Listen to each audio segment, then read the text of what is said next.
Ẹ káàárọ̀. Happy new week. Happy new week. Ọbala Elizabeth lórúkọ mi ń jẹ́ Abọ̀dá Àdìsá. Ayábọ̀dá Àdìsá. Òyìnbó ní cream. Èébú di beauty. Ẹ káàárọ̀ bẹ́yẹn ṣe wà òkè. Filọ́rí mi ẹni kẹ́ máa wò eléyìí náà. Gbogbo ẹ̀ títà ni. Ó wà fún títà. Tẹ́ bá fẹ́ ẹ kọ́ńtàtì Lizzy Art ló ṣe lè bẹ́ẹ̀ bá rí pé ẹ̀ ń wá Lizzy Art ẹ sẹ́ẹ̀dì mẹ́sẹ̀sì mi máa fún yín ní details Lizzy Art. Ọba Elizabeth ọmọ alájẹ ni wá òwe ọmọ alájẹ ni mí o à ẹni kò bá fẹ́ mi kó jókòó ọmọ alájẹ ni mí ọmọ alájẹ ni mí òwe ọmọ alájẹ ni mí o à ẹni kò bá fẹ́ mi kó jókòó ọmọ alájẹ ni mí níṣe náà máa ń jowú níṣe náà máa ń jowú níṣe náà máa ń jowú níṣe náà máa ń jowú ẹni kò bá mọ̀ bọ́n ṣe ń ṣàyè níṣe náà máa ń jowú níṣe náà máa ń jowú níṣe náà máa jọ ń jowú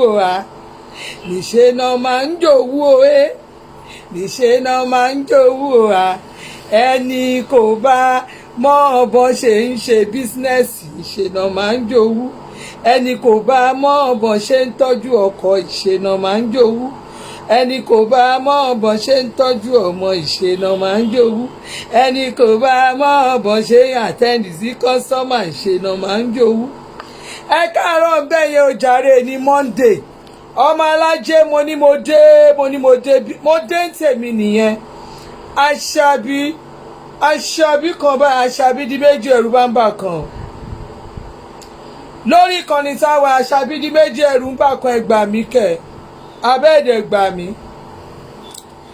Ẹ jọ ń torí Ọlọ́run kí mo ṣe wá láàárọ̀ ìtorí la fún kí homes and property mo sọ fún yín mo ní máa talẹ̀ lórí ìkànnì táwa èmi ò kí sọ̀rọ̀ kíní mi ò kí sọ bẹ́ẹ̀ gbogbo ẹ̀yin ọmọ Olúyọ̀lé tẹ̀ wá ń bẹ̀ yẹn ẹ̀yin ọmọ Ìbàdàn ọmọ ajẹ̀gbíjẹ̀ karahun ẹ̀yin tó jẹ́ pé ẹlòmíì wà nù yín gan tó jẹ́ pé ẹ̀mọ́ bẹ́ẹ̀ ṣe fẹ́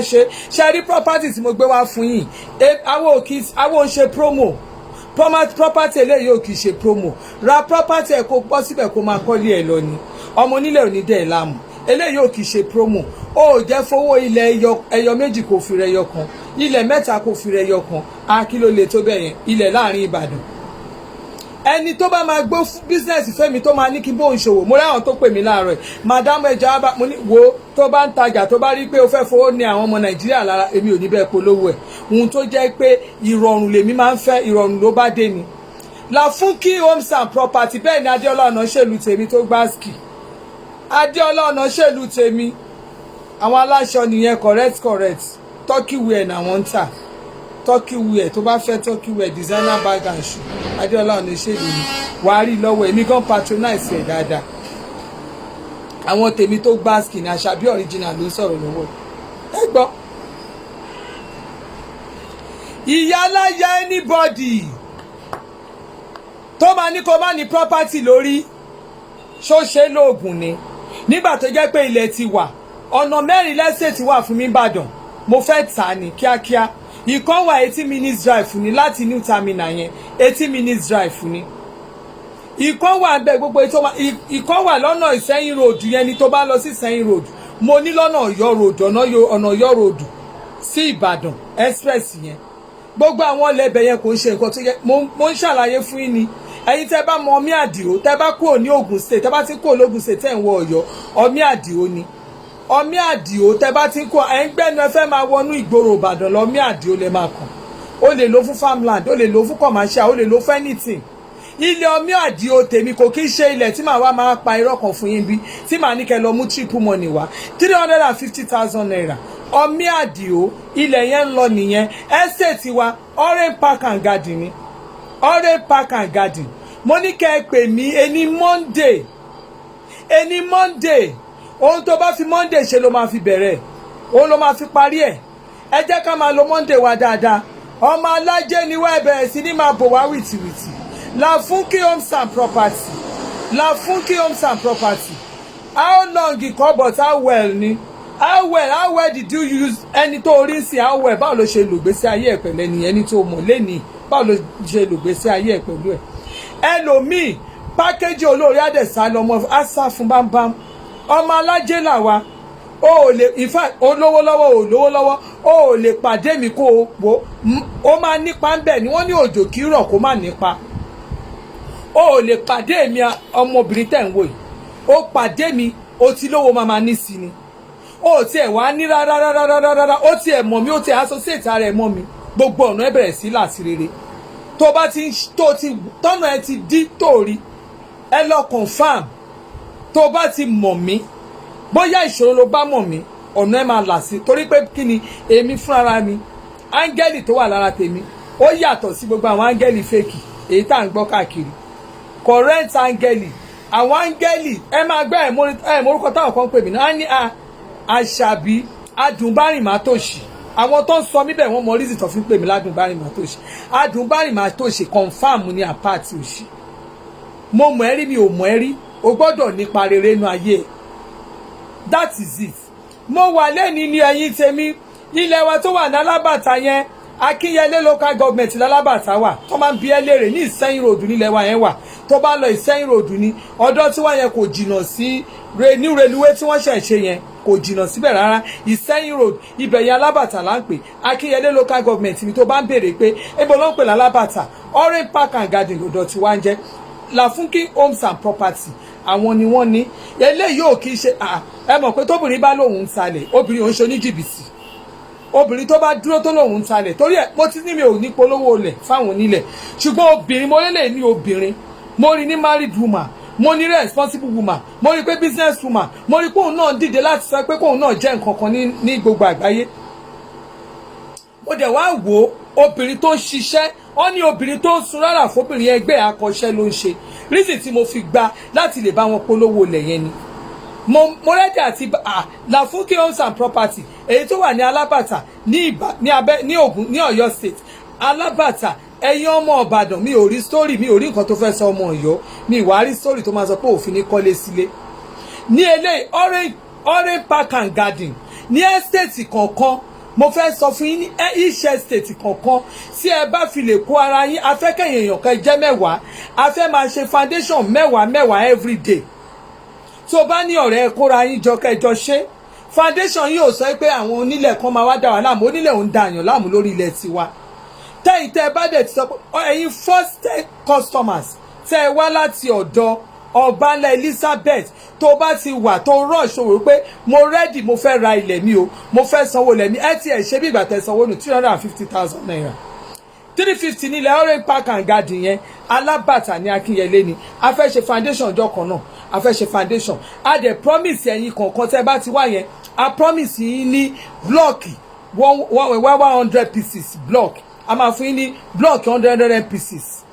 mo fẹ́ sọ fún ìwọ tó ní 750,000 lọ́wọ́ má lọ máa sọ pé òun lọ ra ilẹ̀ promo kankan kò sí nǹkan tó ń jẹ́ promo kò sí nǹkan tó ń jẹ́ promo ẹ talẹ̀ níye tó ń talẹ̀ tẹ́yìn èèyàn bá ra ilẹ̀ tó bá ra ilẹ̀ 350,000 with another 350,000 mo lè bẹ́ẹ̀ confam ẹ̀ máa bẹ́ẹ̀ sọ fún ẹni tó bá jẹ́ kí n bẹ́ẹ̀ mójútó tó bá jẹ́ kí n bẹ́ẹ̀ pe àwọn tó máa mójútó wàá ka block ẹ̀ tí block ẹ̀ bá ti pẹ́ tó bá ti pé wọ site with that 300 jẹ́ ìṣàlàyé fún ẹ tí block ẹ bá ti pé wọ site gbogbo owó tó máa fi ra 3,000 blocks kò pé 1 million naira owó tó fẹ́ fi ra 3,000 blocks kò pé 1 million naira ṣé ẹ̀ ń gbọ́ mi àwọn tó mọ bẹ̀ náà ti sẹ́yìn Bíọ́lá Olúwọlé mi ò ní wá ẹtì wọ́n ní alábàtà close wọ́n ní close o station Mọ́níyà Akínyẹlé á dá fún àwọn ọmọ Ìbàdàn náà ń sọ̀rọ̀ ẹ̀yẹ́ kí n pin ní comment my sister yẹn ní alábàtà yẹn so tábà ti fún ẹ tó jẹ́ pé ìwọ wọn ti fún ẹ ní block 100 ó wá ra block 3,000 with 3,000 blocks ó kọ́ correct duplex correct 5 bedroom fúnra rẹ̀ 5 tó jẹ́ ilé tó kọ́ fúnra rẹ̀ ilé àkọ́gbé fúnra rẹ̀ yàrá 5 àti sitting room with 3,000 blocks owó tó máa ná less than 1 million naira ni ẹni tó bá mọ̀nà olóyè ká ẹ máa tẹ̀lé ṣóye yín orin Muslim kan tó ní ẹni mọ̀nà ló yẹ ká tẹ̀lé wá jáde náà sùúrù ra wá jáde náà sùúrù màmá sọ ṣe bẹ́ẹ̀ ló mọ̀nà ó yẹ ká tẹ̀lé wá jáde náà sùúrù ra wá jáde náà sùúrù èmi mọ̀nà mi ẹ̀ṣẹ̀ lè máa júwe ọ̀nà ibì kan fún mi lẹ́kọ̀ọ́ tí mo máa sọ pé mi ò mà bí ní Nàìjíríà yìí ẹ fẹ́ ra blọọkì mi ìṣẹ̀lẹ̀ máa fọwọ́ kíráàkì bírèènì mi mo mọye tó ń ta blọọkì mo mọye tó ń ta sìmẹ́ǹtì mo mọye tí ẹ máa fi gbélé dúró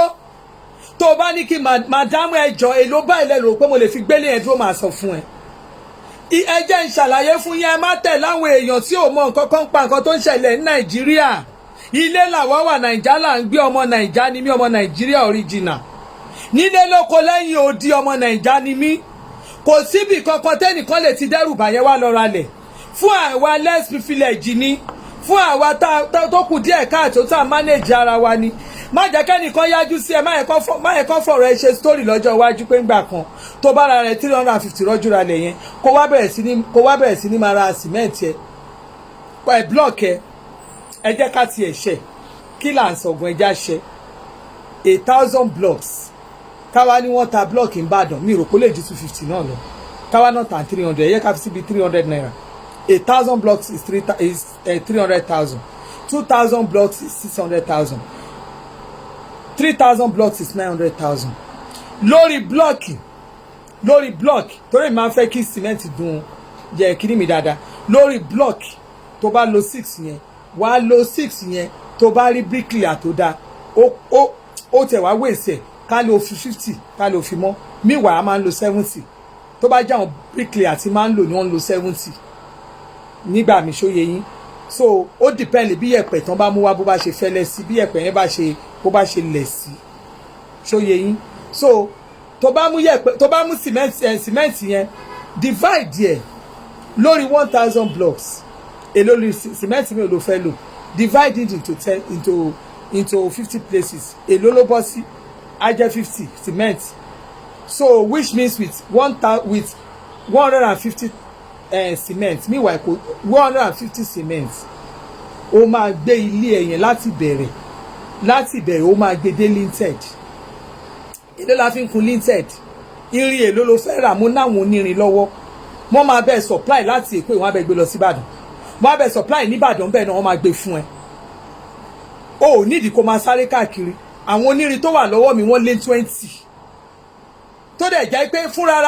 wọn á ti bẹ́ẹ̀ dé nínú sáìtì wọn wọ́n á bẹ́ẹ̀ dé níbi tó ti ra ni wọ́n á ti bẹ́ẹ̀ dé wọ́n á ti lọ wọ́n á bẹ́ẹ̀ dé wọ́n á gbé sínú ẹ̀ má jẹ́ káwọn èèyàn lù ẹ́ jìbìtì mọ́ àṣírí ilé wà lọ́wọ́ àwọn tó mọ̀ ọ́ kọ́ àṣírí ilé wà lọ́wọ́ èmi ilé òun náà ẹlòmíì máa fọ pé bóyá lélẹ̀ wọn àṣírí ilé wà lọ́wọ́ mi owó táwọn ẹlòmíì fi ń ra góòdì tán fi ń ra pàǹdà sọ́rùn lọ fi kọ́ ilé kò fi ní property gbogbo yẹn fàájì ayé ni wo yẹrí etí mi 6,000 naira ni wo bó ṣe ń dọ́ṣẹ́ mi ò jọmọ London èmi ò ń wéèsì owó join mi níbi association of kama wéèsì owó association of don't waste your resources ibẹ̀ ni kò join má join gbogbo àwọn fẹ́fẹ́ rìsì ayé là ń ṣe yẹn tó bá ti join gbogbo fẹ́fẹ́ rìsì ayé là ń ṣe at the end of the day ò rí nǹkan kan mú wá ra lẹ̀ lọ́wọ́ mi Orange Park and Garden Làfúnkì nìkan ṣo ló lè ṣe lẹ́yìn ìgbà yẹn ẹ wá sí Arílógún estate mẹ́rin ló wà lọ́wọ́ mi Ìbàdàn ẹ wá sí Arílógún Lágẹ̀lú local government ní Arílógún wà ní along Ìbàdàn Ọ̀yọ́ road yẹn ni léèyàn bá lọ sí ọ̀nà Ọ̀yọ́ tó wà ní Ìbàdàn road yẹn ibẹ̀ ní Arílógún wà local government tó dẹ̀ wà bẹ́ẹ̀ Lágẹ̀lú ni ibẹ̀ ni tó bá fẹ́ ra lẹ̀ síbẹ̀ ibẹ̀ yẹn da fún commercial because express ni ó da fún commercial dáadáa commercial building ó wà òkè dáadáa fún ẹ̀bẹ̀ èló ló fẹ́ fira 500,000 ẹ̀yin tèmi mò ń sọ fún yín ẹ pé Làfúnkì homes tó bá jẹ́ Nàìjíríà nọ́mbà lẹ fẹ́ pè ní wọ́n láwọn staff rẹpẹtẹ ṣùgbọ́n ẹ pé manager Làfúnkì ní Nàìjíríà lórí +234 90 34 56 9848 ẹ jẹ́ kí n pe nọ́mbà yẹn dáadáa ẹ pé manager Làfúnkì Nàìjíríà lórí +234 90 34 56 9848 tó bá wá jẹ́ pé ẹ fẹ́ bá madam tó níbẹ̀ yẹn gangan sọ̀rọ̀ tó jẹ́ pé ẹ̀mọ́ pé ẹni tó ní property gangan lẹ fẹ́ bá sọ̀rọ̀ ẹ bá Làfúnkì ẹ bá sọ̀rọ̀ ṣé ẹ rí èmi sọ fún yín pé iṣẹ́ tèmi ṣe máa bá ń ṣiṣẹ́ transparency oní nǹkan lẹ máa bá sọ̀rọ̀ directly àwa ti kúrò nínú yín pé ó yẹ fún wa ní commission ló owó tèmi mo ti gbowó iṣẹ́ tèmi nígbà bá gbowó iṣẹ́ kí ládé máa tí máa ní àwọn èèyàn lára torí ẹ bá wọn ní nǹkan ẹ bá wọn sọ̀rọ̀ directly +1 2381 +1 2381 8862 468 Làfúnkì ló lè ṣe Làfúnkì ni mo ní ilẹ̀ yẹn kún ọwọ́ mi rẹpẹtẹ láti tà ní from the stable of Làfúnkì ó ní ilẹ̀ rẹpẹtẹ lọ́wọ́ tó fẹ́ tà ilẹ̀ yẹn kún ọwọ́ wọn ilẹ̀ tó níwèé ni ilẹ̀ tó ti dúró déédéé ni tó èyí tó jẹ́ royal estate yẹn ó wà ní Arílógún ní Lágelú local government ibẹ̀ ni ilẹ̀ yẹn wà ó wà ní Ìbàdàn express road yẹn ibẹ̀ ni ilẹ̀ yẹn wà ẹ pé Làfúnkì ní kẹ́ ẹ bá dòwò pọ̀ mo tún ní another one yìí tí mo sọ wípé wà lọ́mí àdìó yẹn 80 minutes drive ní sí reluwé tí wọ́n ṣẹ̀ ṣe yẹn 80 minutes drive tẹ bá ń bọ̀ láti Abẹ́òkúta coach tẹ bá ẹmọ ẹ̀yin náà ẹ̀yin èèyàn tẹ mọ Abẹ́òkúta sí ọmí àdìó kò jìnnà ilẹ̀ Làfúnkì ilẹ̀ yẹn ó da ẹ lè fi ṣe farming ẹ lè fi ṣe ilé gbígbé fúnra rẹ̀ lónìí ilẹ̀ wà rẹpẹtẹ wà jaburata ọmọ alájẹ ni mí ọmí àdìó is 350,000 so tó bá wá wò tó bá sọ pé ò fẹ́ bẹ́ẹ̀ bá dẹ̀ jẹ́ pé Eléku lẹ fẹ́ ní Akínyẹlé local government Eléku ní Akínyẹlé local government Golden Park and Garden ibẹ̀ yẹn ó da fún commercial ó da fún commercial 480k ní 480,000 ó nílẹ̀ Làfúnkì homes and garden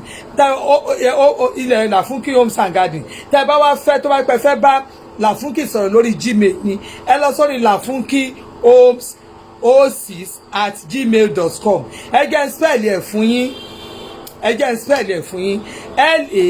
LAFUNKKY homes HOMES ẹ fi ẹ sí ẹ̀yìn homes yẹn ẹ wá fi 06 sí @gmail.com lafunkihomes@gmail.com ẹ bá Làfúnkì dòwò pọ̀ ẹ bá obìnrin dòwò pọ̀ obìnrin ò lè lu yín jìbìtì kò lè gbalẹ̀ mọ́ yín lọ́wọ́ kò lè gbalẹ̀ mọ́ yín lọ́wọ́ ilẹ̀ tí Làfúnkì ti fi kékeré kó jọ tó ti fi ṣe òun náà ṣe investment ni ohun tó ń pè lówó nìyẹn ní Nàìjíríà tá a wà yìí ẹni tó bá pẹ́ ńlé tó bá mọ̀ tí mo bá ṣe ń ṣe business a mọ̀ pé ní property ní landed property I was telling somebody pé ẹ mọ̀ kéèyàn ta property ni ẹ mọ̀ kéèyàn ra property ni nígbà tí nǹkan bá di tó di dáadáa tó bá ní property lọ́wọ́ tó bá tún ta ó máa dakọni ó máa di akọni tó bá tiẹ̀ ní pé o ra property yẹn sí ibi tó yẹ kí property tó yẹ kó wà ibi mo ti rí èèyàn tó ra property tó yẹ pé property ibẹ̀ yẹn ńgbà tó rà bí ìṣirò bíi 300,000 ni nígbà tẹ́ni yẹn ń sọ fún mi ṣé ó nílẹ̀ yẹn gbà tó ń rà ó ní 1.5 kìíní kan 50 lòun sọ fún gbogbo àwọn ọmọ onílẹ̀ nígbà tó ń ra ilẹ̀ yẹn ó nígbà tó ń ta ilẹ̀ yẹn ó ta ilẹ̀ area yẹn ẹ̀yin ò mọ bí area ṣe máa ń develop sí èèyàn máa ń sọ pé gold dá mí ní gold ò dá but gold ó lè ta kọjá nǹkan tó yẹ kó o ta ó lè ta gold ò appreciate bí ilẹ̀ bí ilé kò appreciate reason tí mo fi sọ bẹ́ẹ̀ ni pé gold ó easy fún àti tètè ta kíákíá sí bẹ́ẹ̀ ni ṣùgbọ́n nígbà tó bá ní property tó bá tẹ̀ ń wá báyà fún tó ò tí ì rí ta yẹn máì tí ì ronú ńgbà tí owó ẹ̀ bá máa dé ó máa rẹ́rìn ayọ̀ ni tí owó ẹ̀ bá máa dé ó máa rẹ́rìn ayọ̀ ẹni tí mo sọ fún kó ra ilẹ̀ ní 1,050,000 ó lóun ra ilẹ̀ yẹn ó ń sọ fún mi mo ní ìyàwó lè ra ilẹ̀ yẹn ó ní mà ó lóun ra ilẹ̀ yẹn ní 2006 mo wá ní 2006 mo wá ń wò ó mo kàn rántí mo ní nígbà tí mo bí bébì mi yẹn 2007 ọmọ yẹn ló dàbí ìgbà tí mo bí lánàá yìí mo wá ń ro ó pé because mo jókòó mo bá ẹni yẹn ṣẹ́ owó ẹ̀ ó nígbà tí ìṣòro dé tóun mọ ibi tóun fẹ́ gbé gbà ó lóun wá ní kó òun sọ fọ́kọ òun pé kóun lọ ta ilẹ̀ àwọn ṣáàjọ dìṣẹ́ ó yá kóun lọ ta ilẹ̀ yẹn ó nígbà táwọn dé àdúgbò yẹn àwọn kọ̀ọ̀kọ̀ọ̀kọ̀ ṣe bí ìgbà because ó jẹ́ ibi tó yẹ pé wọ́n kàn fence tí wọ́n fi sílẹ̀ ó náà kàn dá àdúgbò yẹn ni àwọn tó ń rí wọn ó náà kàn káwọn pé kí ni ọ̀nà lọ fọgbọ́n lọ béèrè níbẹ̀ yẹn pé ẹjọ́ ilẹ̀ bíbá yìí èló náà ń ta ilẹ̀ àdúgbò àwọn ní ọ̀kan bá dàpá ilẹ̀ máa ti wọ́n ó ní bóyá ó mọ̀ pé bóyá àwọn fẹ́ talẹ̀ ni ó lẹ́ni ẹ bá ní ilẹ̀ máa ti wọ́n ní ọ̀dọ̀ àwọn sì yín ìkíní kan ó ní ilẹ̀ ń sì dá máa rí ilẹ̀ tó ship lẹ́ máa rí oní bíi 8 million bóyá 6 million ó lóun àtọkàn ṣe bí ìgbà táwọn ò ṣe pé kíní ó ní ṣáà lòun bá ṣàṣọ pé anyway tẹ bá báwọn rí báyà síbẹ̀ yẹn o àwọn fẹ́ tabẹ o ó ní òun bá ṣáà ń wò pé ẹ fẹ́ ra tẹ bá rí báyà òun fẹ́ tabẹ̀ mi ò ṣeré àti ẹni ó nígbà táwọn gbowó bẹ̀ ó ní 62 million cash lówó tó kàn wọ́n lọ́wọ́ ó ní 62 million mo ní ó ní 62 million ilẹ̀ tẹ́ fi 1 point something ó ní 62 million ó ní tó fi bẹ̀rẹ̀ láì fún padà nìyẹn mo ní so jókòó síbẹ̀ ibẹ̀ ni kó máa jókòó sí kó máa lọ́wọ́ kó máa kó góòlù kó máa kó pàṣẹ ayé jọ kó níwòlò aṣọ kan tó rẹ̀ ní aṣọ latest ni kó máa kó jọ kó wà nílùú òyìnbó kó tutù máa mú ẹ kó tutù pa ẹ gbogbo nǹkan ṣe ẹ nígbà tó bá ná dáàrin méjì kan wàá máa kanra depression wàá mú ẹ ìgbà ló máa rántí pé ogun kan wà Nàìjíríà àwọn kan ló ń ba ayé ẹ jẹ́ wàá rántí pé àwọn kan owó tó ń ná ti pọ̀ jù àwọn tó ń wá bá lé gan wọ́n ti kọ́lé gbogbo wọn náà ti kọ́lé dànù gbogbo wọn náà ti make ẹ everybody ló ti donílé bá a ṣe ní Nàìjíríà lè àwọn èèyàn ń kọ́lé bá a ṣe ní Nàìjíríà lè tó àwọn èèyàn ń kọ́ ilé wọn ń kọ́lé aláràbarà kò sẹ́ni tó ń sin kọ́kọ́rọ́ mo rántí ìgbà tí mo lọ sí àdúgbò mi ní Canada ẹ lọ confam I came out láti sọ fáwọn èèyàn pé iye èèyàn with under 30 million ẹ máa ra lé ládùúgbò yẹn èmi ni mo pariwo ẹ̀ síta ẹ lọ wọlé àdúgbò yẹn ń sìn kẹ lọ wòye tán ta lé ń bẹ̀ everybody àwọn tó ti sùn lọ àwọn tó ojú everybody là kálukú lajú pé yé so ilẹ̀ àdúgbò yẹn ilẹ̀ ibìkan àbìkan àwọn tó wà ní outside Canada tó wà ní outside kíní tó wà ní outside tó jẹ́ pé wọ́n wà káàkiri different provinces káàkiri nínú Canada àwọn tó wà outside Canada gan ará America àwọn èèyàn ra lé níbẹ̀ àwọn èèyàn ra lé wọ́n ti wá jẹ́ kí ibẹ̀ yẹn kó appreciate ilé àdúgbò yẹn ti appreciate èmi tí mo bọ́ọ̀sì àti mo sọ̀rọ̀ ohun tẹ̀mí bá rí lèmi máa sọ fún yín ìgbà tá a bá dẹ̀ ti ń sọ ẹni tó bá wùn ló máa follow ẹni tó bá wùn ló máa believe nǹkan tá à ń sọ toró lóòótọ́ òjá mo ní rọ́mọ́ online àwọn atúrọ́tà bí èlùbọ́ ká máa bá yé ẹni jẹ́ ká máa kárí òótọ́ ká máa sòótọ́ ńlẹ̀ ó ti jẹ́ kí gbogbo nǹkan kó dojúrú lórí social media èmi ò bẹ̀ everybody pé ẹgbẹ́ nǹkan tá à ń sọ ẹni tó bá wùn ní kó gbọ́ ní ìlọ́wọ́lọ́wọ́ tá à ń pariwo lẹ̀ yẹ lọ bálà fún kìdòwò pẹ́ralẹ̀ ẹ̀yin ọmọ Ìbàdàn ẹ̀yin ò ṣe gbé bẹ̀ ń ọmọ olè tí jẹ́ tó tún jàre oníhun olè tí ń jàre oníhun wọ́n pè wọ́n náà ṣe gbé bẹ̀ ń nígbà tó jí nǹkan nìkan ni átà ni ó ṣe gbé bẹ̀ ń oríkì Ìbàdàn ló fọ́ ní jù máa ń rẹ́rìn tí má ti rántí oríkì wọn yìí ẹ̀yin ọmọ Ìbàdàn ẹ̀yin ọmọ ṣe gbé bẹ̀ ń ọmọ olè tí jẹ́ tó ń jàre oníhun ẹ̀yin ni mò ń pè lénìí ẹ wá lọ ralẹ̀ èyí tẹ́ ẹ sọ sítórì tó gbogbo ẹ̀yin tó jọmọ Ìbàdàn tẹ́ wà lábúrọ̀dù tẹ́ wà Nàìjíríà tẹ́ ṣe ronú àti ralẹ̀ ilẹ̀ kọ̀ǹfàmù lélẹ́yìí ẹ̀yin kan fámìlì yín gan nílẹ̀ gan ṣùgbọ́n ẹ̀ ń fẹ́ délẹ̀ fámìlì ẹ máa fẹ́ ra ilẹ̀ tí yín lọ́tọ̀ọ̀tọ̀ ni bẹ́ẹ̀ náà bá fẹ́ ṣe bí bọ̀dá àdìsá ọ̀fọ́kànlẹ̀ fámìlì bàbá ẹ̀ nílẹ̀ nílùú wọn ó nílẹ̀ àwọn fámìlì nílẹ̀ tán pín kò dé díẹ̀ kò fọwọ́ kàn ó lọ ra tiẹ̀ lọ́tọ̀ ni pé ó ń dọjọ́ iwájú kọ́mọ ẹnìkan dìde pé ilẹ̀ fámìlì ni bàbá kan kọ́lé sí àbílẹ̀ kìíní kan ó yẹ yín so ìwọ ẹ̀yin kan náà wà ń bẹ̀ tó jẹ́ paramọ́lẹ̀ ẹ̀yin kọ̀rọ̀ wọ̀ sí nígbà tẹ́ bá ti darúgbó tára ò ṣeé gbé mọ́ lẹ́kọ̀ọ́ máa rí pọ́nmọ kọ́kọ́ máa dìde ló máa wò pé bàbá yẹn báwo ló ṣe máa kọ́lé sílẹ̀ fámìlì wa ọ́ lè ní kó gbélé ẹ̀ kú ọlọ́run ní jẹ́ ìṣẹ̀sìn ayérayé ẹ̀yin tẹ́ máa ń depend lélẹ̀ fámìlì yẹn ilẹ̀ fámìlì ilẹ̀ àwọn ọmọ mi wa ni ilẹ̀ kìíní wa ni lọ́ra lẹ tiẹ̀ síwájú ti fámìlì yẹn tó bá ti ta ó ti ta nìyẹn ṣùgbọ́n gbà tó bá fi lè lọ kọ́lé síbẹ̀ àwọn kan tí àwọn òbí wọn ò rí nǹkan jẹ tí wọn ò ṣe kíní tó bá dọjọ́ iwájú wọ́n á dìde against ẹ má lọ kọ́lé sílẹ̀ orí ilẹ̀ fámìlì ṣe tiẹ̀ lọ́tọ̀ lọ́ra lẹ tiẹ̀ sí gbòòrò ẹ̀yin tèmi ẹ jẹ́ ká jọ dòwò pọ̀ ẹ pé Làfúnkì homes and garden nìkan ló lè ṣe òun nìkan ló lè ṣe òun ló ní solution sọ̀rọ̀ lẹ̀ ẹ má lọ ra lẹ̀ onídọ́bù ẹ má ra lẹ̀ ìgbà tẹ́ bá bèrè allocation yín tí wọ́n ní lè gbélẹ̀ fún yín ẹ má ra lẹ̀ tẹ́ máa fi ní hypertension ó bọ́ sí kò bọ́ sí ẹ má ra lẹ̀ ẹ wò tẹ́ bá ti ń gbọ́ dá díẹ̀díẹ̀ máa kó díẹ̀díẹ̀ kò sí nǹkan tó ń jẹ́ bẹ́ẹ̀ dá díẹ̀díẹ̀ kó díẹ̀díẹ̀ àwọn èèyàn ẹ̀rí èèyàn kan tó ń wá ń bàdàn máa nu ní investment kan wọ́n gbé ni ó bọ́ tàbí ẹni ṣòótọ́ ni oní abẹ́ ẹ̀gbọ́n sórí máa nu ní investment tó wà ń bàdàn tó ò bá gẹ̀ẹ́tì ẹ̀ lọ gọ́gù ẹ̀ mi ìrántí sórí ẹ̀ mo kàn mọ́ ní pé ó wá sínú Ìbàdàn ni tó ń sọ fáwọn èèyàn ó wá sínú Ọ̀yọ́ state pé káwọn èèyàn kan máa ń ṣe business wọ́n máa fún wọn ní percentage mo dẹ̀ láìkí ibi tó bẹ̀rẹ̀ yẹn ó mọ̀ pé àwọn èèyàn ọbẹ̀ yẹn wọ́n easy àti twist ṣe wá bẹ́ẹ̀kúta àwọn ọmọ ẹ̀gbá mi tó tán gbáàsì brain ni wá ń ṣiṣẹ́ ni wà ní kí n wá gba kówó lẹ̀ kí n wá gba 30% iṣẹ́ ò ló fowó mi ṣe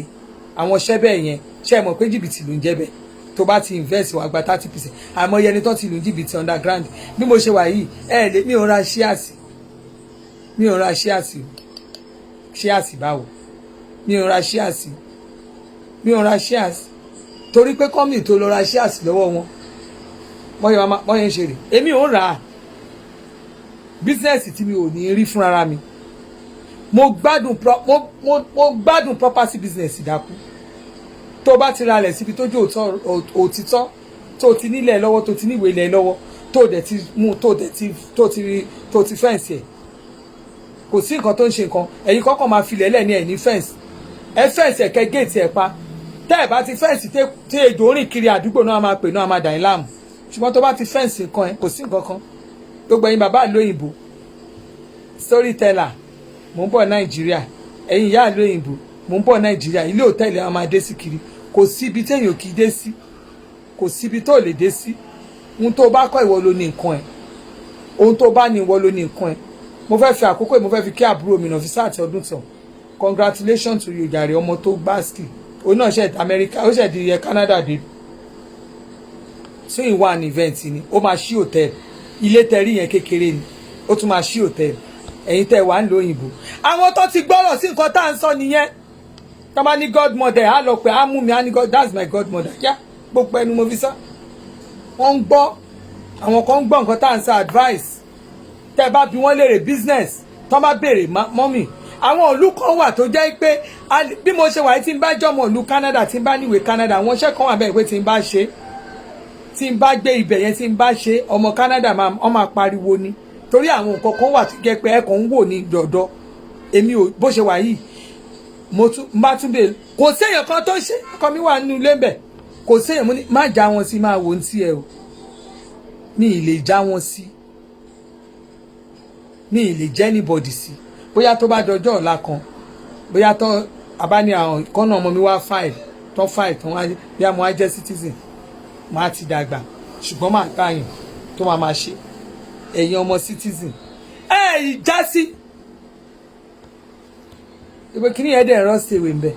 mo kàn rẹ́rìn báyìí máa ń wo àwọn ọmọ kan máa wọ ọmọ ìlú òyìnbó báyìí orí brain wà ń bẹ̀ a lè má kàwé tá a bá bẹ̀rẹ̀ sí ẹ máa rí tó máa bẹ̀rẹ̀ sí ní máa sáré kiri wọ́n máa sáré kiri tá a bá bẹ̀rẹ̀ wọ́n máa sáré kiri ẹlòmíì ní ìsìnkú máa sọ á ní ó lè kọ́kọ́ bẹ̀rẹ̀ kiri kan ohun tó jẹ́ pé tó bá lọ wo foundation ó wo ni tó bá wò ó ní brain tó ń ro tó bá rò àmọ́ pé àwọn kan ti bẹ̀rẹ̀ bí fún àwọn kan ẹlòmíì ni wọ́n rẹ́ envy kìíní kan ni ẹ̀rí kan wọ́n rẹ́ envy àwọn ta ni bí kálukú ṣe gbé tiẹ̀ ìta ọ̀tọ̀ ni àwọn kan ti bẹ̀rẹ̀ before you àwọn kan ti bẹ̀rẹ̀ before you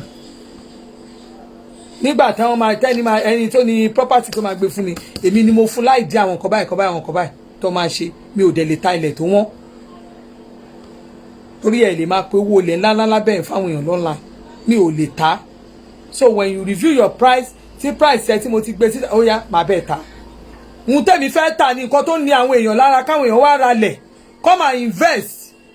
in property not that o máa ra ilẹ̀ at the end of the day wàá máa blame ara rẹ̀ owó tí ẹ kó fi parí ilẹ̀ òun ló wọ́n máa pe kí ló ń jẹ́ promo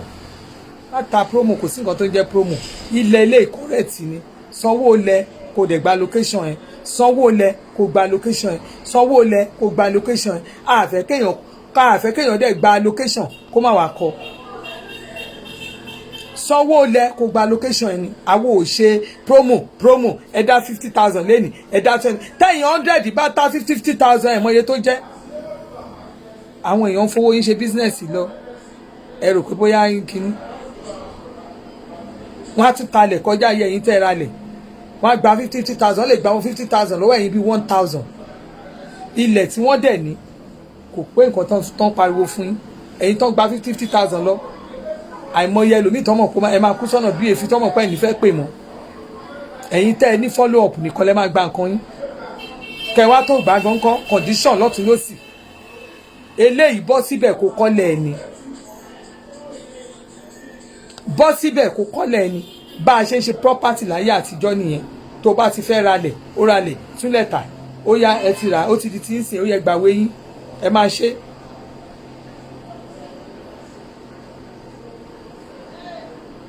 pákéjì ní gbogbo à ń ṣe gbá pákéjì ló ń jẹ́ bẹ́ẹ̀. owó yín làwọn kan fi ṣàyè ra ilẹ̀ Diamond Estate ó wà lọ́mí àdìo 80 minutes débi railway terminal yẹn ni owó ilẹ̀ yẹn is 350,000 naira 350,000 naira. Golden Park and Garden yẹn náà wà ní Elekuru Akinyele local government òyìn da ó kò jìnnà sí railway terminal yẹn náà 480,000 nìyẹn. Lafunki Homes and Garden àwọn nìkan náà lè bá yín ṣe. Another ilẹ̀ tó tún máa rà ní Orange Park and Garden ó wà lálábàtà ní Akinyele local government ó wà ní Ìsẹ́yìn road yẹn 350,000 nìyẹn. Atúní Royal Estate yẹn wà lárílógún ní Lágbèlú local government Ìbàdàn Ọ̀yọ́ níbi express road yẹn ni ibẹ̀ nìyẹn wà ìyẹn 500,000. àwọn onídìí àti wá sọ fún yín pé ilẹ̀ wa ń ta 3 million lọ́wọ́ ní tẹ́lẹ̀ so ẹ máa ra 750 sí owó ilẹ̀ méjì mẹ́ta tẹ́ fi ra ilẹ̀ ẹyọ kan. torí ẹ̀ lèmi ṣe wá ẹ mọ̀ pé èyí tí mo ṣe yìí oríṣiríṣi ọ̀n ló máa bọ́ sá ló máa bú mi ẹ má wo bẹ̀ ẹ má dá wọn lóhùn ẹ má dá wọn lóhùn tán bá ti rí pé òun ṣe nǹkan tó dáa tán bá rí pé òun ṣèbàjẹ́ tẹ́ bá ń ba ìbàjẹ́ yẹn jẹ́ inú àwọn tó ń ṣèbàjẹ́ yẹn ò ní dùn so oríṣiríṣi orúkọ náà lè pè mí èmi orúkọ mi ni that's the name ṣó ti yé yín that is the name wọ́n lè pè yín ní ìyàwó àdìsá oníkun àgbè wọ́n lè pè yín ní olójú Kampala bọ́dì yìí náà ni a fi ṣéèmù mi ní tẹ́lẹ̀ wọ́n fi ṣéèmù mi ní ẹ̀yin náà mọ bí wo bọ́dì ṣe rí àwọn oníkírìmù ti fara mi ṣe practical wọ́n ti bà ayé mi jẹ́ wọ́n bà ojú mi jẹ́ débi jẹ́ pé mi lè gbójú jáde bẹ́ẹ̀ mi mo gbé jáde láì ṣe makeup mi ì ṣe makeup lipstick tẹ́rí lẹ́nu mi yìí pati tí mo lọ lánàá makeup artist yẹn àwọn lipstick tí òun parẹ́ ni mo parẹ́ ẹ̀mí mi ti fẹ́ bọ́ torí mo wí pé èmi tí mo wà nínú prayer èmi tí mo torí à ń ṣe prayer láti on the 1st mo ti bẹ̀rẹ̀ on the 30 la máa parí ẹ̀ ó ti di àwẹ̀ láti Friday tó kọjá lọ Saturday tó kọjá àti Sunday ọjọ́ mẹ́tẹ̀ẹ̀ta yẹn no Friday and Saturday Sunday mo gba di 6 ọjọ́ méjèèjì yẹn Friday Saturday torí a lè máa ṣe ẹgbẹ́ kán máa jẹ oúnjẹ ẹgbẹ́ kí èmi nìkan wá nítorí mò ń gbàwẹ̀ kí n má ba ẹgbẹ́ jẹun pọ̀ Ọlọ́run máa yọ ẹsẹ̀ ìyànnú ẹgbẹ́ mo break in 3 o'clock ní ọjọ́ Saturday Friday tó kọjá Saturday tí a lọ ṣe ìgbàròyà yẹn ní àná náà nígbà tí ọkọ àǹtí mi àrídùnú àǹtí mi tó ń ṣe birthday ní àná tí mo dé ibẹ̀ báyìí fúnra mi mo ti dìtà mi mo ní 3 o'clock máa break 3 máa break torí pé kí ni o gbọ́dọ̀ máa bá irú àwọn èèyàn bẹ́ẹ̀ yẹn ṣe you look at them in their ní ìgbé ayé ìgbéyàwó wọn tó bá mọ̀ wọn tó bá mọ̀ àwọn family méjèèjì yẹn AIG kò kú mọ́ pẹ̀lú ìyàwó wọn tó bá mọ̀ wọn tó bá súnmọ́ wọn wàá máa fi ìgbéyàwó wọn tọrọ nù ìdílé ẹ̀ ni I love good thing mi ò gbọ́dọ̀ dérú bẹ́ẹ̀ kí ni mò ń gbàwẹ̀ lọ́wọ́ tí bá 3 ni mo ti lẹ́nu mo ní Olúwa gbọ́dọ̀ 3 mo ti break so irú àná yẹn mo break irú èní tí mo tún wá mo ní ẹwọ ẹnu mi bó ṣe pọ́n mo fọ́ látàlẹ́ àná irọ́ kò lọ oní makeup yẹn burú àwọn makeup tí ò kì parẹ́ ni nìkan lẹ́fi rò pé ní mo ní lipstick mi ò ní eyebrow mi ò tọ́ mi ò kàtíkè ojú mi rèé wọ́n ti fi bú mi kò main Àṣàbí olójú Kampala náà rèé èmi ni mo treat ara mi ní ṣé ẹ rí ọwọ́ mi báyìí bí ṣe wà yìí mo ń ṣiṣẹ́ lọ́wọ́ ẹ̀ ní lórí ẹ̀ I'm working on it èmi ò nǹkan tí n bá tí ì ṣe mi ní bọ́sà fún mi pé mò ń ṣe ṣé ẹ rí ibi tí ọwọ́ yìí dé báyìí kírìmù mi tí mò ń tà fúnra ara ẹ̀ òun ló ṣiṣẹ́ ìdébi tó wà mi ò kò ń ṣe pé máa ní ẹgbàá náà kú kírìmù mi tó bá lo scrub mi kò fi fọwọ́ ẹ̀ dáadáa tó bá fọ̀ tó bá fi clean ẹ̀ òun ni so mi tí gbọ́ síta fún kí ní ẹgbàá náà kú kírìmù lélẹ̀ kírìmù mi ló ṣiṣẹ́ ìdébí ibi tó ṣe dèrè tí n bá bẹ̀rẹ̀ náà kú kí ní màá sọ fún pé wá wò ó ẹ̀yin èèyàn pè mí ẹ̀yin kan béèrè lọ́bẹ̀ máa sọ pé madam ṣe ní stretch mark ni mo sọ fún yín pé no ẹ̀yin kan béèrè lọ́bẹ̀ pé madam stretch mark ni mo ní ẹ má wọ̀rí kí ni stretch mark yẹn mo sì ń ṣe research ẹ̀ lọ́wọ́ tó bá jáde confam ní àpáàtì òṣì kírìmù mi kò sí èèyàn tó ra kírìmù mi mo fi títóbi Ọlọ́run búra kò sí ẹni tó ra kírìmù lọ́wọ́ mi tí ò padà wá kò tí ì sí ẹ wo wọ́n máa bú mi ẹ má dá wọn lóhùn tó bá dára kírìmù mi 3 kilo ní 3 kilo ní gbogbo sẹ́ẹ̀tì kírìmù mi torí ẹ̀ mo ṣe ń sọ fún yín ìwọ tójú ẹ bá ti bàjẹ́ tán bà ojú ẹ jẹ́ ni wọ́n bà ojú mi jẹ́ mo fira mi ṣe practical ni Ọlọ́run dẹ̀ bá mi fàṣẹ sí wọ́n bà ojú mi jẹ́ ni wọ́n bà ojú mi jẹ́ ni mo fi do ní kírìmù ọ̀sán gan ṣó ti yé yín ẹ má wò wọ́n any name náà lè pè ní ẹ má dá wọn lóhùn wọ́n lè pè kọ́ ní visa scammer ẹ má dá wọn lóhùn àìmọye ẹni tó ń lọ sẹ́ńbàsì àìmọye tó fẹ́ lọ lóyìnbó tí ò rí físà gbà pẹ̀lú bọ́ọ̀dẹ̀ ṣe rí físà gbà náà àwọn ò ṣe jàgínní jàgan pé à ṣe jàgínní wọn kú rí físà gbà a tún dá owó padà fún àwọn èèyàn torí mi ò kì í ṣe kọ́nsúlà mo bọ́ síta báwọn polówó físà ni so if there is anything èèyàn mélòó ló ń ṣerú ẹ̀ but a tún jẹ́ni tó níbẹ̀rù Ọlọ́run àwọn ìlú tí ò ṣe kinní mi ò lè kó èèyàn lọ mo rí èèyàn kan tó ń pè mí lẹ́nu tí mò ń bi léèrè mo ní báwo ni tẹ́ ẹ bá béèrè mo ṣe chat mo bọ́ síta ọmọ lè lọ sí Russia but now Russia ò tí ì open kí ni gọ́ọ̀mẹ̀ntì wọn gangan ni tí gọ́ọ̀mẹ̀ntì tí àwọn immigration wọn ò bá ní ó yẹ máa bọ̀ kọ́ agree o ò lè fi gba visa ń bí ẹni tó ń polówó wọn tó ń polówó Russia fún yín ní ìsìn kò ń ṣe pé Russia yẹn àwọn tó lọ wo bọ́ọ̀lù ni ẹ̀yin èèyàn wọ́n máa run yín máa tó lọ wo bọ́ọ̀lù ni tó o bá dọ̀hùn á tún di ọ̀ràn owó onírú owó oníyọ̀ èmi ò ń parọ́ fún yàn madam báwo ni Canada mo ti sọ fún yín ẹ̀yin tẹ́ ẹ̀ bá léèyàn Canada bó o gba visitors visa ó máa jóná ọmọ ẹ lọ́wọ́ ni tó o bá ní èèyàn directly tó jẹ́ ọmọ bíbí inú ẹ ọkọ ẹ àbí ìyàwó ẹ torí kí airline tó gbé ẹ gangan wọ́n máa béèrè dọ́kúmẹ̀ntì ẹni yẹn kan tó gbé ẹ níbí tó bá wùn ẹ ó lè lọ gba visa ẹ kàn lù fún ẹjọ́ kejì wọ́n ló ní problem ẹ àìmọye lòbí kan tó gba visa gan tó jẹ́ pé student tí wọn ò gbé ń bí àìmọye wọn tó máa lè ní school lọ meet up standard covid wọn ò ní gbé ẹ lọ confam ọ̀rọ̀ tí mò ń sọ yìí àwọn míì wọ́n lè ní ọmọ yòó tí tó bẹ̀rẹ̀ school mo rí tó fi agídí mo rántí ìgbà tí mò ń lọ ní lásìá tó fi agídí wọnú Canada wọ́n ń dá lóhùn immigration sọ pé no you can't enter student ni tó o bá ní cogent kíní tó o bá ní kíní standard kíní tó o bá ti ní o ò lè wọ Canada bí Canada restrict gbogbo nǹkan tẹ́ ń sọ yẹn ó dẹ̀ fẹ́ wọnú Canada sí ìwà ṣọ́ọ̀ṣe mandatory ní quarantine ìjọ́ mẹ́ta ó máa kọ́kọ́ ṣe lẹ́ni bọ̀dà tó bá gbà wọlé ó máa kọ́kọ́ ṣe lẹ́yìn tó bá ṣe quarantine ìjọ́ mẹ́ta ìwò hòtẹ́ẹ̀lì ó máa sanwó ẹ̀ directly to immigration site wọn ló ti máa ṣe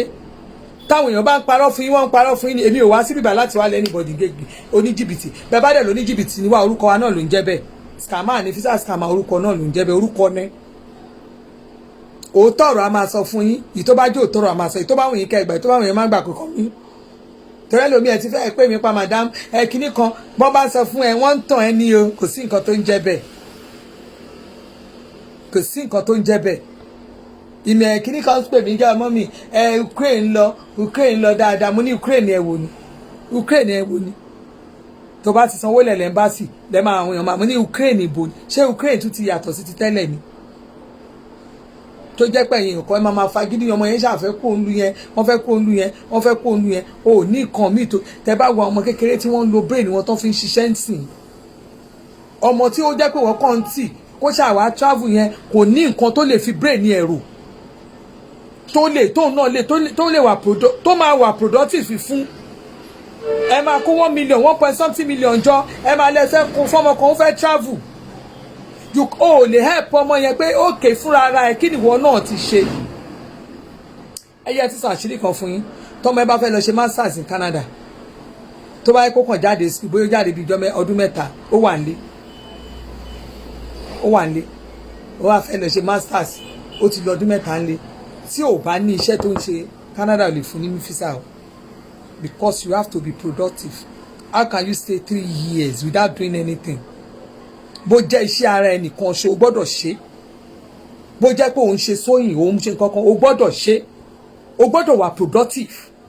ẹ̀yin kan máa you will stay in the house for 3 good years 4 good years you will not prove for the government pé mo fẹ́ lọ kàwé bí báyìí ni o okay for the 2 àtìgbà tó fi ṣe iṣẹ́ kí ló ń ṣe ó jẹ́ bricklaying ló ń sọ pé òun ṣe síbẹ̀ tọ́dẹ̀ rí proof pé yes ó ń ṣe bricklaying owó wọlé fún láti bí báyìí.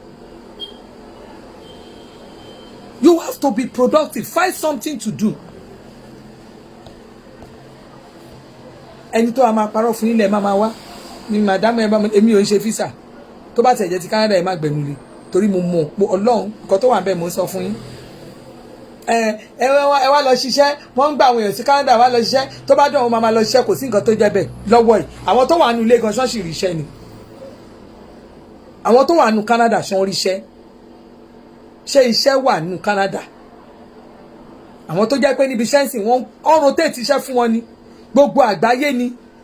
wọ́n rotate iṣẹ́ ti dínkù hours of kìíní wọn ti dínkù most of them iṣẹ́ inú ilé náà ti ń ṣiṣẹ́ ìwọ tó bá wà productive fún bí iṣẹ́ wọn lè gbẹ́ síbi iṣẹ́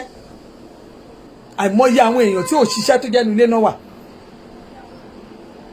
so wọ́n wá mú ìwọ tó wà Nàìjíríà wọ́n wá ṣẹ̀ wá ń wẹ̀ téèyàn kan sọ fún ẹ pé wọ́n employ láti Canada ayé ẹ ti bàjẹ́ wọ́n á gbó lọ́wọ́ ẹ̀ wọ́n máa gbó lọ́wọ́ ẹ̀ kò sí nǹkan tó jọ bẹ́ẹ̀ lọ́wọ́ yìí o torí gbogbo wàhálà covid o tó bá níyàn na UK tó jẹ́ pé ó dúró rẹ̀ ó fẹ́ kàwé UK ń fún àwọn èèyàn físà láti wá kàwé especially ẹ̀yin tẹ́ bá wà ní health sector the same thing náà Canada tẹ́ bá wà ní health sector o kàwé dáadáa kan wá kan ṣe kíní kan wọ́n fún ẹ ní fake èmi ò wá bí láti fún yín fake òótọ́ ọ̀rọ̀ tá à ń sọ àṣírí wọn tá à ń tún yẹn ló jẹ́ kán èètì èmi ò dẹ̀ láìkì ẹ má láìkì mi one woman battalion bá gbọ́ one woman pò ẹ̀yin tẹ́ bá ní ọjà tí mo lè bá yín polówó ẹ mú ọjà yẹn wá ẹ má yẹn kọjá yín wọn ṣí kíní kẹ́ bá ti fèmí tèmi náà sí barandani mò ń jẹ́ Nàìjíríà yìí barandani mi ò gbọ́dọ̀ jókòó pó dìgbà tẹ́nì kan ta ló fẹ́ ṣe fún mi ìjọba tó fẹ́ fún ẹ̀dà you have to productive by yourself you have to look for how you are going to get money by yourself. You don't just sit down and expect somebody to do it for you. Who is going to do it for you? Kí wá lọ ní àtọ́rí mo ti ní problem kan tí n bá ti bógun ẹ wo tí kí máa bọ́ sọ ṣe ẹ̀sẹ̀ kí bọ́ sọ láì ẹ jẹ́ ṣàánú mi kinní kan ṣàánú mi ẹ ṣàrí kọ́ńténà mi ẹ ṣàṣepé kinní kan wọn ò lè ṣàánú ẹ. Kò sí èèyàn tó rẹ́dí àti ṣàánú ẹ. Ẹni bá kàn déédéé pè ẹ́ tó lòun fẹ́ fún ẹ lówó bóyá o wúlò fún lọ́nà kan á ṣàánú ẹ ó lè jẹ́ nǹkan kan ló ń ṣe fún tó láì tó ń dùn mọ́nú ó lè pè ẹ́ kó fún ẹ millions of money pé lọ́ọ́ fi ṣe business ẹni tí ò ní àǹfààní kankan tó ń ṣe fún ó ṣe máa pè kó fún ẹ lówó àbí bóyá wá sẹ ẹlòmíà ní àwọn òṣèlú kan ṣòṣèlú tí ò tí rọ̀dù owó tí ò tí rọ̀dù ọwọ́ tó rọ̀dù ọwọ́ sí ẹ lábẹ́ o ò lè rí ọwọ́ lọ láàrin wọn tí bó mo ṣe wà yìí tí n bá ní àlè láàrin APC tí n bá ní bàbá àṣàlẹ̀ tí mi ò kíà pé òkè ìwọ náà run ó yá run máa rún mi nìṣó ẹ gbàgbé ẹ ibi tí mo wà ikọ́ ni màá wà onírírùn yẹn gangan ni wàhálà torí Ọlọ́run mo fi Ọlọ́run búra ni kí ló fẹ́ rí báwo ló fẹ́ tó o ò lè mi ì fi fọ́ǹbù o ò lè gorí mi o ò lè gorí mi because for me I'm so mo so láti kékeré mi ni mo ti wòye pé eléyìí bá gorí ẹ eléyìí gorí ẹ at the end of the day wà lọ kárùn. I love my life even with my age mo ṣe inú mi I'm still proud of myself mi ò ní àrùn kankan tó ń ṣe mí mi ò ń sick kòǹgì ni body time wo mi ò ń sick tí nǹkan bá ti ṣe mí díẹ̀ tí n bá ti lè gùn mo ti sùn mo jí nìyẹn tí nǹkan mi bá ṣe mi ìṣeré tó nǹkan tó bá ṣe tó bá ṣe lómi á kú immune system mi ó strong gan iṣẹ́ ni ká ẹ ṣe ẹ wá owó ká ẹ ṣiṣẹ́ ẹ̀yin tó bá wà Nàìjíríà ẹ fẹ́ bá polówó business ẹ pè mí number tèmi direct is 07060403600 that is my number call me I will attend to you ó fẹ́ tajà ní ẹ pè mí fórí ọjà tẹ́ fẹ́ tà ẹ wá lè pè mí lọ́fẹ̀ẹ́ máa gbowó lọ́wọ́ ẹ̀ èmi máa gbowó èmi wá ṣiṣẹ́ ọ̀fẹ́ mi wá sórí mi social media kan máa ṣe dáadáa I can't have this type of platform kí máa ṣe dáadáa pẹ̀lú ẹ̀ ẹ fẹ́ ra aṣọ ọkùnrin ní aṣọ àwọn ọkùnrin ẹ gbé wọ aṣọ ńláńlá aṣọ ọkùnrin bẹ̀rẹ̀ láti 10,000 ẹ máa rí tó dẹ̀ fine ó wà washable tá a sì gbé ọmọ ọlọ́jà làwọn ọmọ olówó ni wá ẹ bá dòwò pọ̀ anybody lè ta nǹkan tó bá wọn ó depend wá iṣẹ́ títí ẹ I don't bloody care for me to come on social media kí máa slander kí máa búyàn kí máa ṣe kí máa no that's not the issue it's not the issue the best thing is for me to do my business you understand téèyàn kan bá wà lẹ́gbẹ̀ẹ́ àdúgbò ẹ bóyá oúnjẹ ló ń tà tó bá rí pé tó bá ń ṣe oúnjẹ tó bá rí pé kò neat ni àbóúnjẹ ò kì í dùn tó dẹ̀ mọ̀ pé ó mọ̀ bẹ́ẹ̀ sè jùlọ you too you can decide to start selling your rice wàá dẹ̀ tún àríkà tiẹ̀ ṣe wàá tún fi packaging sí o lè fi make up sí kó tó bẹ̀rẹ̀ sí ní máa pàtẹ́ everybody máa wá sọ́dọ̀ ẹ wàá wá bra tó dáa wàá lò wàá kó ọyàn ẹ gbogbo ẹ máa dó ló déédéé wàá múra wàá faṣọ tó dáa sára má gbogbo àwọn nǹkan bẹ́ẹ̀ yẹn is a primitive idea èèyàn kan ṣiṣẹ́ kan ẹnìkan ṣiṣẹ́ kan ẹnìkan ló kọ́kọ́ ṣe ẹni tó bá ń ṣiṣẹ́ kan ládùúgbò ẹ̀ tí ò bá ṣe dáadáa jágbà mọ́ lọ́wọ́ ẹni bá ń tajà kan torí pé nìyẹn ò ṣe dáadáa jágbà mọ́ lọ́wọ́ tó bá jẹ́mi náà ni mi ò ṣe dáadáa ẹ jágbà ohun tó bá mọ̀ ṣe ni kò ṣe but let me tell you something you can't o máa sọ pé torí pé ní bó bá lọ sí pé o fẹ́ máa ṣàpìn ẹnu ẹ nísìn ìwọ náà fẹ́ máa ṣépè ní kó tó búyàn kó tó máa tajà tí bá bẹ̀rẹ̀ sí ṣépè ìyẹn ò mú èèyàn wá sọ́dọ̀ ẹ àwọn tó kàn máa wá sórí platform ẹ̀ wá kàn wò ẹ́ ni àwọn èèyàn gidi ò ní súnmọ́ ẹ ibi tí mo gbé in fact gbogbo ibi tí mo délé ní nǹkan tí mo rí lẹ́nu jọ́bí mẹ́ta mi ò believe rárá Ọlọ́run wà láàyè síbẹ̀ kò dìgbà tó bá slander kò dìgbà tó bá búyàn kò dìgbà tó bá ṣépè fúnyàn fún gbogbo ẹ̀yin tẹ́ ń pè mí tẹ́ ń rajà lórúkọ Jésù ojú òní tì ẹ ní wọ́wọ́ tì ẹ bá wa dòwò pọ̀ ilé tẹ́ ẹ bá ọ ní bẹ́ẹ̀ ṣe wà ẹ bá ra ilẹ̀ lọ́wọ́ mo fi Ọlọ́run búra tẹ́ ẹ bá ra ilẹ̀ lọ́wọ́ mi ilẹ̀ ni mo sọ ẹ bá ra ilẹ̀ lọ́wọ́ mi tẹ́ ẹ bá wá owó tì kẹ́ tó kọ kẹ́ ní kò sí Jésù bẹ́ẹ̀ ṣe ń ra ilẹ̀ lọ́wọ́ mi báyìí lè máa rí ibẹ̀ yẹn kọ́ ra ilẹ̀ ní ìkẹ́ àmì ọ̀nà máa là fún ẹ torí pé kí ni tí n bá jí láàárọ̀ gbogbo ẹ̀yin tẹ́ bá mi dòwò pọ̀ gbogbo yín ni mo fi ṣàdúrà mo gbọ́dọ̀ fi ṣàdúrà ni nítorí pé tí ò bá sẹ́yìn kò sé mi ẹ̀yin lẹ́ ń fẹ́ mi lówó oúnjẹ tí ò bá sẹ́yìn kò sé mi tí ò bá sẹ́yìn máa ti pokùnso ibi táyé rò pé kí n jókòó sí ọ̀tọ̀ ni ohun tó fẹ́ ṣe fún mi ọ̀tọ̀ ni wọ́n fi bọ́dì ara wọn fi gbogbo ẹ̀ fi bú mi wọ́n fi ṣèmù mi ṣùgbọ́n pẹ̀lú ẹ̀ náà ẹwà ebúdẹwà ni ebúdẹwà ni mo tún fáìn sí ni everybody ló ń wò mí pé madam kílẹ̀ ẹ̀ ń fáìn sí ni ọkùnrin obìnrin ẹ̀ ń fáìn sí ni gbogbo èèyàn bọ́n ṣe ń sọ nìyẹn madam you are looking beautiful now why kí ni àṣírí ẹwà yín àṣírí ẹwà mi ni pé mo fi ara mi lọ́kàn balẹ̀ mi ò robi sọ ẹni ẹlẹ́ni mi ò ń búyàn àná mi ì ní bú ẹ ìwọ tó bá ti gbé sàárẹ̀ kọjá mọ́ṣáláṣí máa fi ẹ pa tí má fi fi ẹ pa mo ti gbàgbé tiẹ̀ gbogbo ìyókù ìwọ ló ní ìṣòro ẹ problem ìwọ ló ní ṣó ti yé yín so mo wà níbí báyìí èmi ń ṣayé mi ni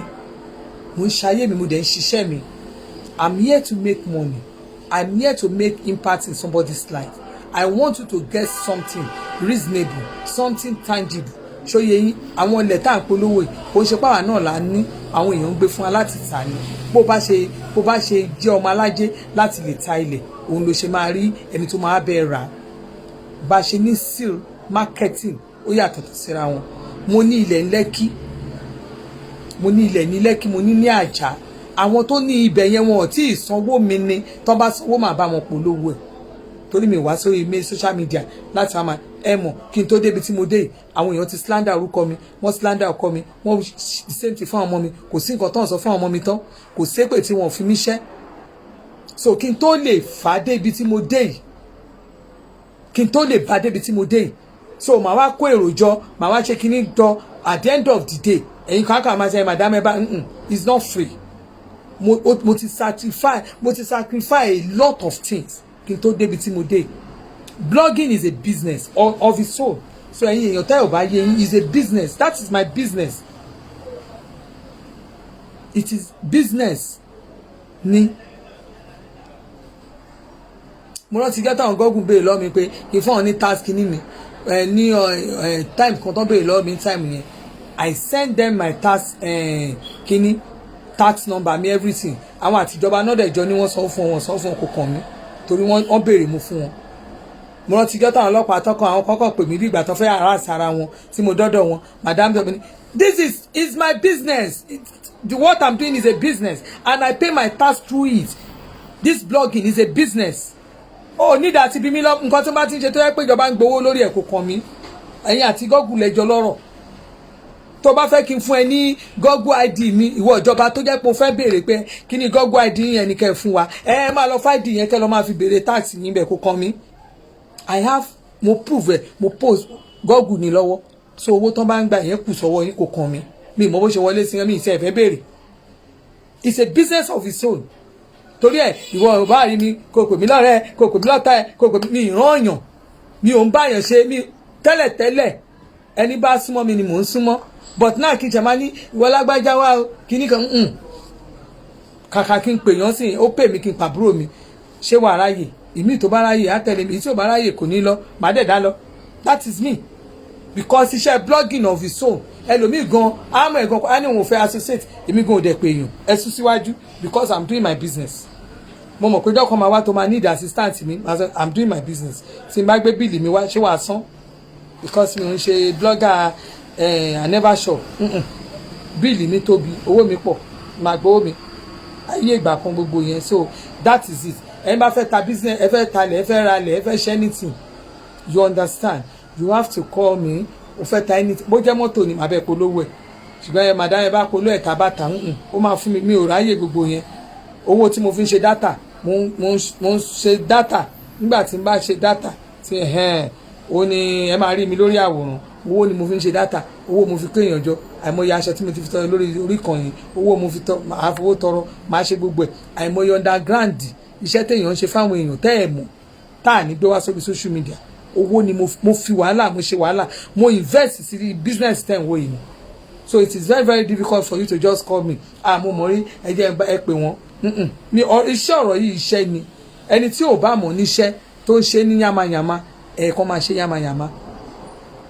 tó bá ṣe wọ̀n ẹni kó máa ṣe this is my own business bí mo ṣe wò mo sì máa ṣí àpù gan tó jẹ́ pé mo ṣe yàrá bí mo fẹ́ ṣe kinní yẹn tó jẹ́ pé o fẹ́ ra nǹkan ní Nàìjíríà ni o fẹ́ ṣe anything ni it's a business of its own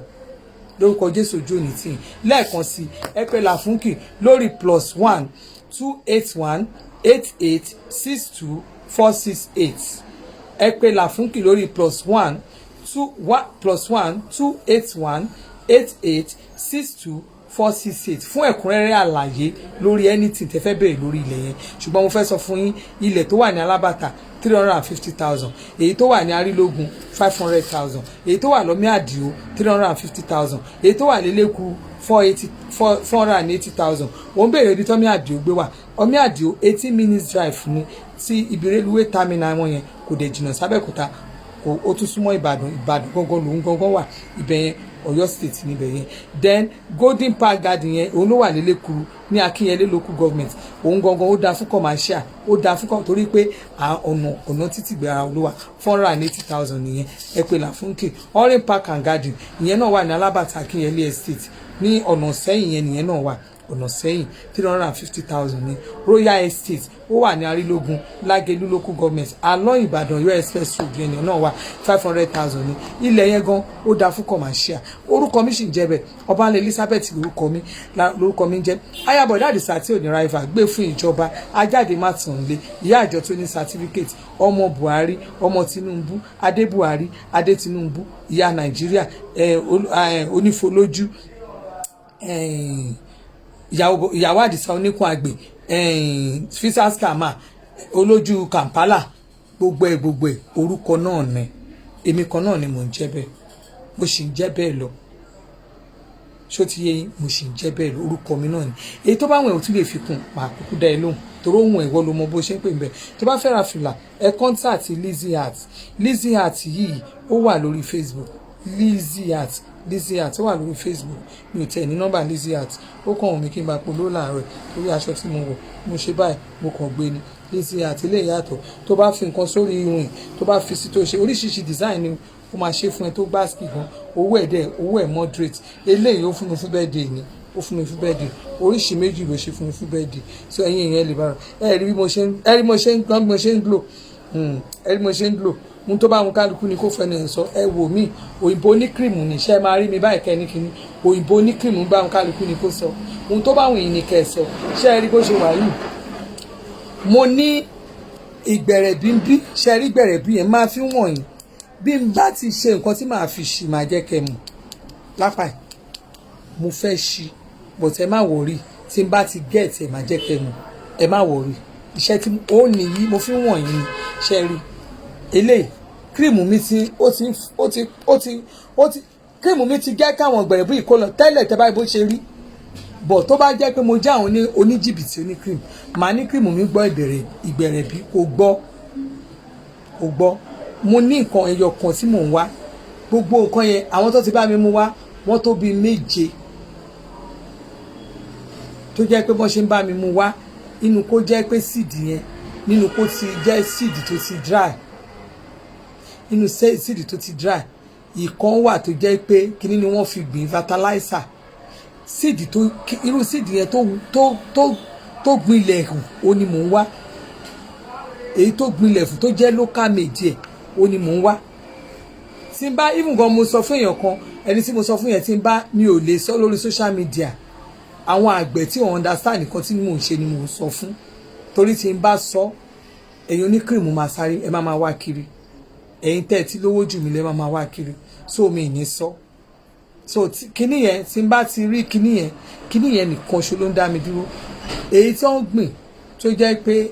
kíní and èyí tó jẹ́ pé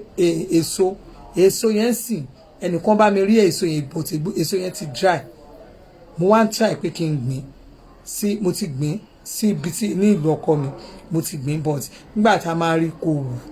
wù so mo tún try if tó kíní ẹ bá lè wù tí kíní ẹ bá lè wù fún mi but mo ṣì wà lórí kíní yẹn tí n bá fi get ẹ máa fi dá yín lójú pé tẹ bá fi kíní yẹn stretch mark tẹ bá fi pa láàrin 1 week ó máa lọ láàrin 1 week ó máa lọ níbi tẹ́mi gbé ṣe research mi dé láàrin 1 week ó máa lọ tabari ìtú jẹ́ pé ó lalẹ̀ wù tó jẹ́ local made tí ò kì í ṣe nǹkan tí wọ́n fi chemical gbìn